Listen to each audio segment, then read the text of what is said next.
کاروان صاحب وایي تږي ټول در پسې مړه ښکاري جانانه په مرۍ کې دې اوبه ښکاري جانانه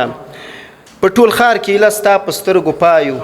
په ټول ښار کې ایله ستا په سترګو پایو پکې غر پکې غر څه ښکاري جانان فلا وایي زمان صاحب نه شرمېدم نه مې حیا کوله نه شرمېدم نه مې حیا کوله خدای را کتل او ما ګناه کوله نه شرمېدم نه مې حیا کوله خدای را کتل او ما ګناه کوله خپله خطا یې بیخي زر هېره کړه ادم خبره د هوا کوله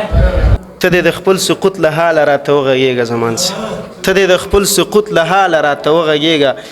زه درته غوږ یم دیواله راته وغږېږه ته دې د خپل سقوط له حاله راته وغږېږه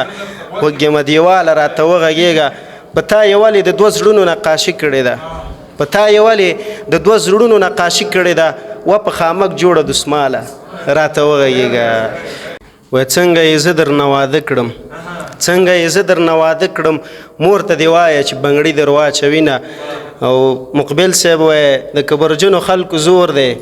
د کبرجنو خلکو زور دی او کرلې ځمکې مې پرېږدم له کلي ځمه امام منظر وایي چې لیونی شي سړی غر ته وځي چرته وځي چې لیونی شي سړی غر ته وځي چرته وځي او که ملنګ شي د بل در ته وځي چرته وځي ملا که ډېره منډه ووهي جومات ته وځي